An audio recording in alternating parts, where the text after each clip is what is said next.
It started with a phone call I wasn't supposed to hear. My husband's voice, soft, nervous, almost whispering, came through the half-closed bathroom door. "I miss you too," he said. Just 3 words. But they tore through me like glass. I froze in the hallway, holding a basket of laundry, staring at the light spilling from under the door. My first thought wasn't even anger. It was disbelief. Because that voice, the one he was whispering to, sounded familiar. A week earlier, everything had seemed perfect. Ethan and I had been married 8 years, and I used to think we were one of those rare couples who actually made it. We had a house we built together, a quiet neighborhood, 2 dogs, and plans for a baby. He worked long hours at the architecture firm, but he always came home, kissed me on the forehead, and asked, "How was your day, babe?" I used to think that was love, simple, steady love. Until that night. When he came out of the bathroom, I pretended to be folding clothes. "Who was that?" I asked, forcing my voice to sound casual. He hesitated just long enough to confirm every fear I hadn't even fully formed yet. "Just Daniel from work," he said. "We've got that client meeting tomorrow." He smiled. That easy, charming smile he always used to disarm me. I smiled back, but something in me cracked open. Over the next few days, I started to notice things. Tiny, stupid things.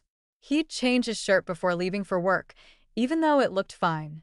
He'd shower late at night after working late on blueprints. His phone, once carelessly left on the counter, was now always face down locked. And when it buzzed, he'd casually reach for it, like it was just an instinct. I tried to tell myself I was being paranoid. After all, we'd been through rough patches before, and I knew how stress could twist the mind. Then came the wine night. My best friend Lily came over, like she always did when Ethan worked late.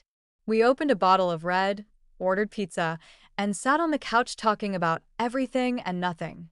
At one point, I caught myself staring at her. Really staring.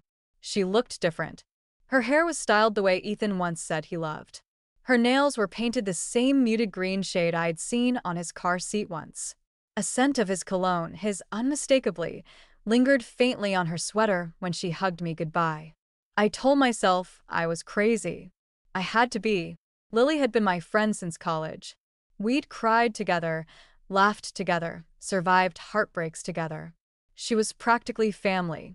But the universe doesn't let you ignore the truth for long. 2 nights later, Ethan said he had to fly to Chicago for a client meeting. He'd never mentioned it before, but he showed me a flight confirmation on his phone. I wanted to believe him. I wanted to be that trusting wife again. But something inside me whispered, check. So when he left that morning, suitcase in hand, I followed him. I felt like a lunatic, creeping behind his car in the gray dawn. My hands shook on the steering wheel, my heart racing like it already knew what I was about to find. He didn't go to the airport. He went to Lily's house. I parked 2 blocks away, watching from a distance. He knocked. She opened the door. He kissed her before she even had the chance to step back. Not a peck, not a quick, nervous kiss, a long, desperate one. I remember feeling my stomach turn cold. It was almost like watching strangers, people who looked like Ethan and Lily but couldn't possibly be them. Because the man I married wouldn't do that. The woman I trusted wouldn't. I sat there for hours. I didn't cry. I didn't even move. Just stared at that door, the same door I'd walked through countless times with wine bottles and movie nights. I thought about how many times I'd laughed in that living room, sitting on that same couch where he was probably touching her now. By the time Ethan came home that night, I had already made a plan. He kissed my cheek, smelled of her perfume, and said, "Missed you." I smiled. "Missed you too." I asked about his flight, his meeting, his hotel. He lied so easily it almost impressed me. And that's when I realized I wasn't going to confront him yet. I wanted him to lie again. I wanted to hear it in his own words. So I set a trap. I told Lily that Ethan had planned something special for our anniversary next weekend, a surprise trip. I acted excited, giddy just like before. She smiled, but her eyes flickered, just for a second. I knew she'd call him. I made sure of it because I slipped a tiny recording device into Ethan's car that morning, one I'd ordered online the same day I followed him. That night, after he fell asleep, I sat in the kitchen listening to hours of recordings. His voice, her voice, laughter, kisses, secrets. The sound of betrayal layered over the rhythm of my heartbeat. But then came something else, something that made me drop the phone entirely. Lily wasn't just sleeping with Ethan. She was planning something. Something about getting the money and making sure she doesn't find out until it's too late. I couldn't breathe. What money? I didn't have any hidden accounts. Unless Ethan's new investment project wasn't real. I barely slept that night. I just sat at the kitchen table, staring at the wall, the recorder still playing on loop. Every word between them carved a deeper wound into my chest. Once the sale goes through, we'll have enough, Ethan said on the recording. His voice was calm, steady, like he'd rehearsed it 100 times. Lily laughed softly. And she won't even know until it's done. Then a pause. Akish. You're amazing, he whispered. I didn't even recognize his voice anymore. The next morning, he kissed me goodbye as usual, wearing that same blue shirt I once said made his eyes look brighter. You okay? He asked. I nodded. Just tired. He smiled, brushed a strand of hair from my face, and left. I stood there in the doorway long after the sound of his car faded, and something inside me hardened. I wasn't going to cry anymore. I wasn't going to beg or confront. No. I was going to destroy them both. I started digging. I went through his emails first. Nothing. He was careful, almost paranoid. But I knew his patterns. I'd watched him for years. He used to back up photos and documents on a shared cloud folder we'd made years ago when we were planning our wedding. I hadn't opened it in ages. And there it was, hidden under a folder labeled blueprints. Receipts, scanned documents, screenshots of transactions. My husband had been transferring money out of our joint account, thousands at a time, into a private one under his name. He'd even taken out a small loan in both our names. The signature on the papers was mine. Or at least, it looked like mine. I stared at the digital page for what felt like hours. My hands were trembling, but not from fear, from fury. He was not only cheating on me, he was setting me up. If the bank traced that money, if the deal went bad, I'd be the one responsible. My name was on everything. I was the perfect scapegoat. But here's the thing about being underestimated. It gives you power. I printed everything. Every receipt, every screenshot, every message. I created a little folder and hid it under a pile of old bills in my desk. Then I started smiling again, laughing again, pretending again. That weekend, Ethan told me he had to go to another client dinner. I kissed him goodbye, handed him his wallet, and told him not to be late. The moment he left, I called Lily. My voice was trembling, perfectly rehearsed fear. Lily, I think Ethan's cheating on me. I let the silence stretch, just long enough for her heartbeat to stutter. Then I said, Can you come over? I really need to talk. She arrived within 30 minutes, all sympathy and fake concern. Oh my God, are you sure? She asked, sitting across from me on the couch where we'd shared wine so many nights before. What makes you think that? I looked her straight in the eyes. I heard him talking to someone on the phone. Said he missed her. I watched her throat tighten, just slightly. But I don't have proof, I added softly. I was hoping you could help me find out. She hesitated. Then she smiled, the same warm, comforting smile she'd given me 100 times before. Of course, babe. You know I've got you. That night, while she thought I was asleep, she texted him. I know because I'd installed a tracking app on her phone earlier that day when she left it charging in my kitchen. She's suspicious, she wrote. We need to speed things up. And his reply came almost instantly. Tomorrow night. I'll get the papers signed, and then we're done. The next day, I followed him again. He met with a man I didn't recognize in a cafe near the firm. I sat 2 tables away, hidden behind sunglasses and a scarf. They talked about closing the deal, about transferring funds. I recorded every second. When Ethan left, I walked right up to the man. Excuse me, I said, pretending to be lost. You dropped this. I handed him a piece of paper I'd written on earlier. It had my number. If you ever need to contact Ethan about his wife, call me. Then I left before he could ask questions. That night, I cooked dinner, set the table, opened a bottle of wine. When Ethan came home, I kissed him like nothing was wrong. You look beautiful, he said, surprised. What's the occasion? I smiled. Us, I said. I just wanted to remind you of what we have. He looked at me strangely, but sat down. We ate, we talked, we laughed. And then I said, by the way, I called the bank today. They had some interesting things to say about our accounts. His fork froze halfway to his mouth. What do you mean? Oh, just that there were some big transfers I didn't recognize. Some documents with my signature. You wouldn't know anything about that, would you? He tried to recover, but his face gave him away. It's complicated, he said finally. I was going to tell you. I leaned forward, staring straight into his eyes. Tell me what? That you and my best friend have been stealing from me? That you forged my signature? That you've been screwing her in her house while I sat here cooking dinner for you? The color drained from his face. It's not what you think, he said quietly. Then what is it, Ethan? I shouted, slamming my hand on the table. What the hell is it?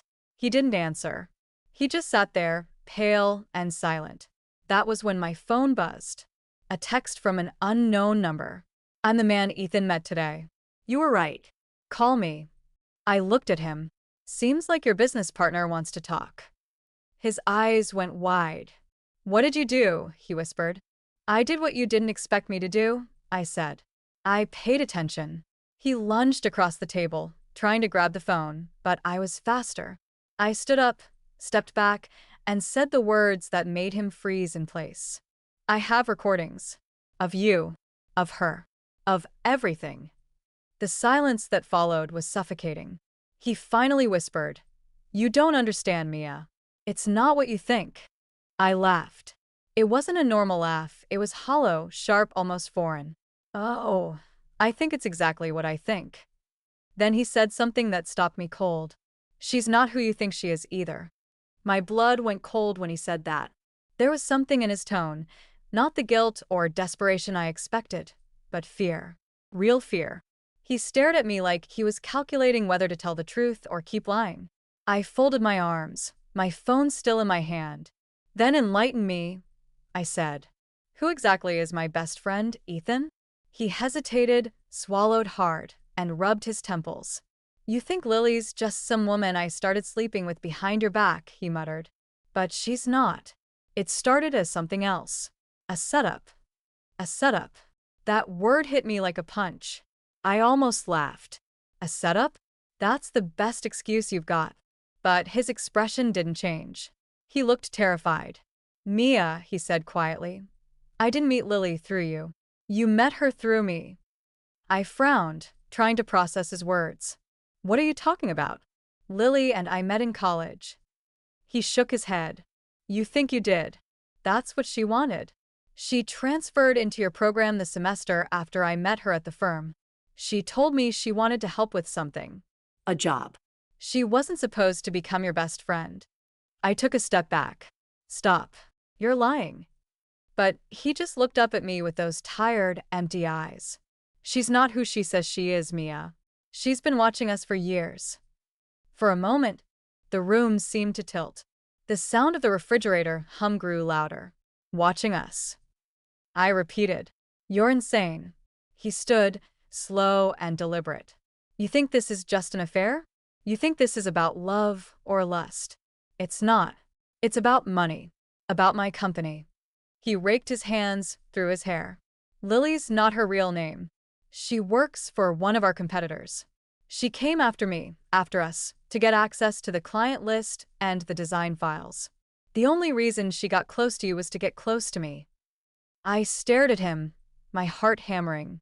For a split second, it almost made sense. The nights she'd asked too many questions about Ethan's job, the casual way she'd joke about those fancy contracts, the way she'd always push me to tell her more about what he did. But no. I couldn't believe it. You're lying to save yourself, I said. You forged my signature, Ethan. You stole our money.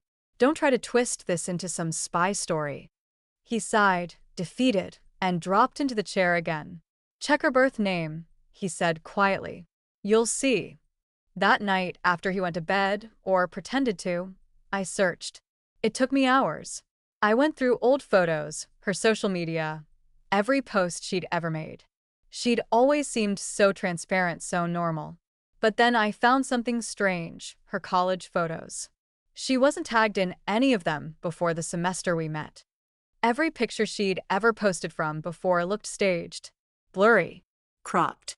then I found a comment under one of her old photos, someone saying, "You look just like Elise Carter from the Seattle team." I clicked the profile. It was private, but the profile picture was her. Only the name was different. Elise Carter. My chest went tight. I checked the architecture firm site, digging through old employee records. There it was. Elise Carter, junior project analyst, resigned 2015 after internal investigation. That was the same year she transferred to my college. I couldn't breathe. My stomach turned as I realized Ethan hadn't lied, or at least, not entirely. Still, it didn't excuse what he'd done. So you're telling me, I whispered to myself, staring at the glowing screen, that the woman I've called my sister for 10 years was spying on me, and the man I married was working with her. I didn't sleep. I sat on the couch until sunrise, numb, replaying every memory, every laugh, every sleepover, every secret I'd shared with Lily. And behind it all, I kept hearing Ethan's voice. She's not who you think she is. The next morning, I drove to Lily's house. My hands were shaking on the steering wheel, but I didn't care. I wasn't going to call or text. I needed to see her face. Her car was in the driveway. I parked across the street and walked up to the door, heart pounding. She opened it with that same bright smile. Mia. What are you?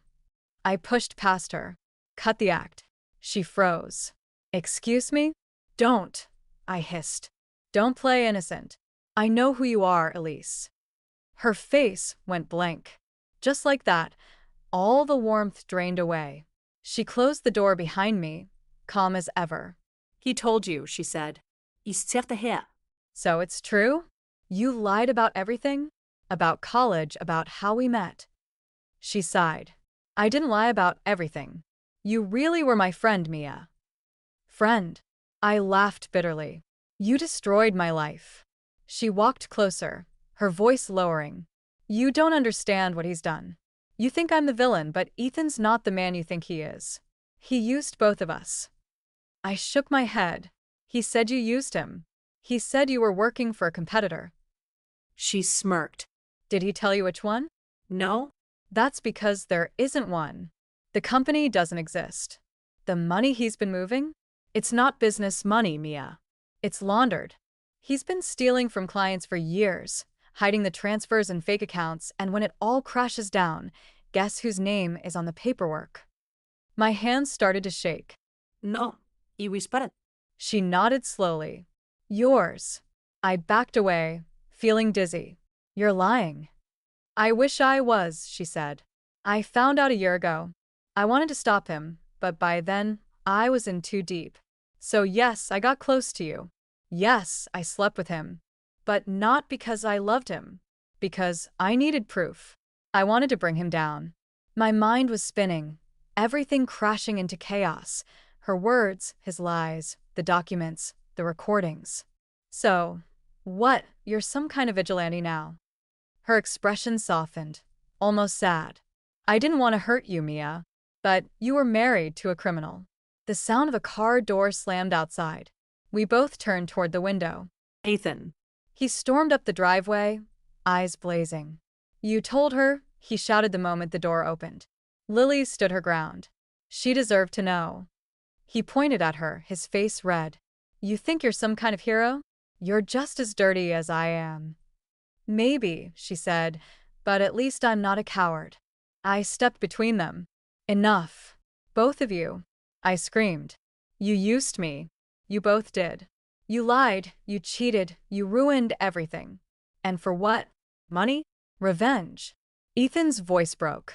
You don't understand, Mia. They were threatening me. Lily scoffed.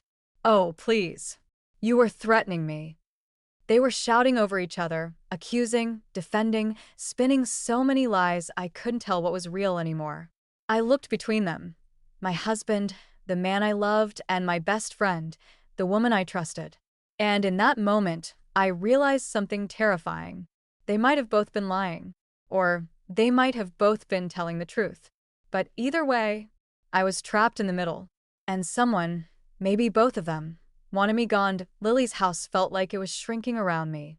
The air thickened with tension, the walls seemed to close in, and I could feel both of their eyes on me. Calculating, desperate, dangerous. I didn't know who to believe anymore. My chest ached, but my instinct screamed that neither of them was telling the full truth. I needed to get out. I stepped back, holding up a hand. "Enough," I said, my voice shaking. "I'm done being your pawn." Ethan turned toward me, his expression softening, suddenly calm in a way that scared me more than his shouting had. "Mia, listen to me," he said. "Whatever she told you, she's twisting everything. She's been manipulating us from the beginning. I didn't want to involve you, but—" Lily cut him off with a sharp laugh. "Don't you dare. You forged her name, Ethan. You set her up to take the fall." I looked at them both. "Is that true?" I asked him quietly. He hesitated just a fraction of a second too long. That was all I needed. I walked toward the door, my voice trembling but steady. "I'm done. You can both rot in whatever hell you've built." I reached for the handle, but Ethan moved faster than I thought he could. He grabbed my wrist. "Mia, you don't understand. If you walk away now, everything collapses, and they'll come after you." "Let me go," I screamed, trying to pull free. Lily stepped forward. "Ethan, stop it. You're scaring her." He turned on her, eyes wild. "You did this. You couldn't just leave it alone, could you? You had to turn her against me." In that split second of distraction, I tore my hand free and bolted out the door. I didn't even look back. I ran to my car, fumbled with the keys, and drove. I didn't know where, I just needed to be away. Away from the lies, the house, the years of pretending. My hands shook on the steering wheel as I sped down the road, tears blurring my vision. My mind kept replaying everything: the phone call, the recording, his confession, her accusation. Every scene shattered the version of my life I thought was real. I drove until my gas light came on, until I found a small motel off the highway. I checked in under a fake name, something I'd never done before, and locked myself in the room. The silence was deafening. I sat on the bed, staring at the peeling wallpaper, and realized I had nowhere to go. My family was gone, my friends were his friends, my home was poisoned. I took out my phone. There were 17 missed calls from Ethan, 3 from Lily, then 1 new voicemail. I pressed play. "Mia, it's me." His voice was hoarse, uneven. Please. "Don't do anything stupid. You don't know the whole story yet. They're already watching us. I tried to protect you, but I made mistakes. Come home. Please. We can fix this." There was a pause, then a whisper, barely audible. "They're coming for both of us." The message ended. My breath caught in my throat. What did that even mean? Who were they? Was this another manipulation? Or was there actually something bigger? I didn't have long to wonder because 10 minutes later, someone knocked on my motel door. 3 soft knocks. Then silence. I froze. Another knock, louder this time. Mia. It was a woman's voice. Lily's voice. I didn't move. "Mia, please open the door. I know you're in there." I grabbed my phone, ready to call the police, but then she said something that made me stop. "He's dead." My stomach dropped. I opened the door a crack. Lily stood there, hair messy, eyes red, trembling. "He's dead," she repeated. "Ethan's gone." I stared at her, unable to process the words. "What are you talking about?" She pushed past me into the room, pacing. "He called me after you left. Said someone broke into the house. I thought it was another one of his lies, but when I got there, the place was trashed. And then the police came. They found his car at the quarry. They said it looked like he drove off the edge." I felt like the floor vanished beneath me. No. Y whisperat. She nodded, her eyes glassy. "They think it was suicide." I sank onto the bed, shaking. Part of me didn't believe her, couldn't believe her, but the way she said it, the look in her eyes, it wasn't an act. Not this time. Why are you here? I asked finally. She looked at me, her expression haunted. Because before he died, he sent me something. An email. With one line. She needs to know the truth. My heart stopped. What truth? She handed me a USB drive. I haven't opened it yet. I thought, maybe we should do it together. I stared at it, that small piece of plastic that suddenly felt heavier than the world. I plugged it into my laptop with trembling hands. There was one video file. No name, no date. Just a single, ominous file. We played it. Ethan appeared on screen. His face was pale, his eyes sunken. He was sitting in his office, the same one I'd cleaned for years. If you're watching this, he began, voice shaking, then I'm probably gone. And before you hate me, which I deserve, I need you to understand what really happened. He looked directly at the camera. The firm wasn't what it seemed. We weren't just building luxury homes. We were laundering money for clients, real estate fronts, offshore accounts, the works. I didn't know at first, but once I did, I was already in too deep. And when I tried to back out, they came for me. That's when she showed up. He paused, swallowing hard. Lily, or Elise. She wasn't working for them. She was working for me. She used to be with the firm, but she got out. When she found out I was still there, she came back to help me expose them. We pretended to hate each other. We staged everything, even the affair, to make it look real, so no one would suspect we were collecting evidence. I blinked, my heart pounding. No, iba para. No, that's not possible. On the screen, Ethan's voice cracked. But then something changed. I fell for her again. And that ruined everything. She started to care more about saving me than stopping them. And you got caught in the middle. He took a deep breath. Mia, I forged your signature because I needed your name on the documents to keep suspicion off me. I thought I could fix it later. I was trying to protect you. But when I realized they were watching us, I panicked. That's when everything went to hell. He leaned closer to the camera. The money's gone. Pin. But so are the files. You're the only one who can finish this. Look in the place where we first said forever. You'll understand. The screen went black.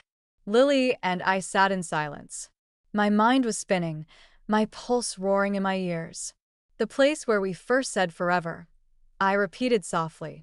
Our wedding venue. We drove there the next morning. The old chapel was closed, dusty, forgotten. The smell of old wood and faded flowers filled the air as we stepped inside. I walked down the aisle, each step echoing in the silence. At the altar, where Ethan had once slipped a ring on my finger and promised to love me forever, I saw something carved into the wood. A small symbol, the initials E+M. I pressed on the carving, and a small panel popped open beneath it. Inside was a flash drive. Another one. My hands trembled as I pulled it out. Lily looked at me, her eyes wide. That's it, she whispered. We took it to my car, plugged it in. Files loaded, bank statements, emails, contracts. Evidence. Everything the police, the firm, everyone had been hiding. Ethan had been telling the truth. Lily stared at the screen, whispering, he actually did it. He brought them down. I didn't know whether to cry or scream. He'd ruined me, lied to me, broken me, but in the end, he'd also saved me. Maybe even loved me in some twisted, impossible way. The next day, I turned the files over to the authorities. The investigation blew up nationwide. The firm collapsed. Arrests were made. But Ethan's body was never found. They said the car crash was too severe, that he couldn't have survived. But I couldn't stop thinking about that last line in his video. You're the only one who can finish this. Weeks later, I got a postcard. No name, no return address. Just a single line, written in his handwriting. Forever isn't over yet. Now I don't know what's real anymore. Did he fake his death? Is he watching me? Protecting me? Or setting up the next part of his plan? All I know is that sometimes love and betrayal are the same thing wearing different masks. So tell me, if you found out your husband lied, cheated, and died for you, would you forgive him? Or would you burn it all down?